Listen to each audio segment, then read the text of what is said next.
Welcome to day 2 of our beekeeping challenge series. Today we're going to learn about how to set up all of this beekeeping equipment so we can get our hive ready for the bees. Let's gather around before we begin the tale of the hive.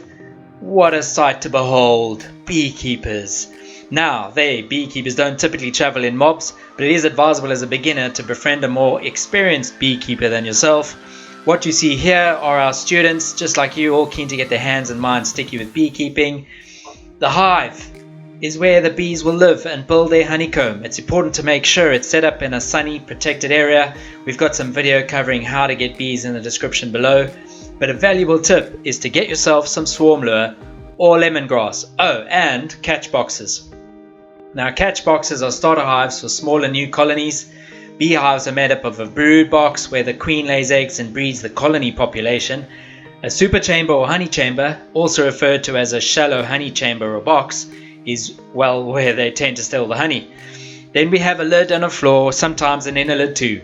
To help lure and attract a tracking swarm, we recommend swarm lure wipes or lemongrass oil, both available at our store in Centurion and by courier when you order online. Use a hive stand to raise it off the ground and make it easier to work with. This also may offer protection from ants and any flooding from heavy rains and runoff. Badgers in southern Africa do target beehives for their larvae. Being clever and also well known as honey badgers, they seek out hives in the bushveld and can damage or destroy them. So lifting them 1.5 meters above ground helps with this situation. Check out hives of the infamous stoffel in the description below. Next up, protective gear. Beekeeping can be a little dangerous, so it's important to protect yourself. I've got my suit, veil and gloves. You should also get a smoker to help calm the bees when you're working with them. Natural bee smoker fuel is best. Wood shavings, dry bush debris, that's like grass and leaves, animal manure and unprinted cardboard. But my personal favorite is our wild bee fuel, which is rhino puff, aka rhino manure, which we donate a portion of our proceeds to a rhino orphanage in South Africa. And finally, the bee tools. We'll need a hive tool to help us open and close the hive, a bee brush to gently remove bees from the honeycomb, and a bee feeder to give the bees a little extra nourishment if needed.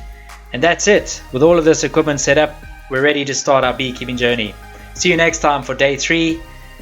Choosing the right bees for your hive. Not all bees are created equal. We'll help you choose the best bees for your hive based on your location, climate and goals as a beekeeper. Ciao for now, and don't forget to subscribe and like the channel. We'll see you on day 3. Yeah, so I thought I'd throw in a bonus tools section. Not an exhaustive list or showcase by far of other beekeeping tools that are available, but they are handy once you actually have bees in hives. Frame grips. Handy for getting between frames where gloves can be prohibitive and not really allow for the best grip. Honey knives, which can also be electric and heated, make the best uncapping tools, or to remove the capping seal bees use once honey is ripe. We also have honey rollers in our shop. Now, logbooks are highly recommended either by paper or by app, keeping notes and records of each of your hives in different apiaries if you have more than one. Propolis trays, which look like plastic queen excluders, can be useful to produce propolis, which is quite lucrative for beekeepers. P.S. That's the stuff you see on the top bar of these frames. Plastic and metal queen excluders are used to separate the brood chamber or egg production from the honey storage or honey super chambers. Plastic excluders also make useful queen guards when cut down into segments.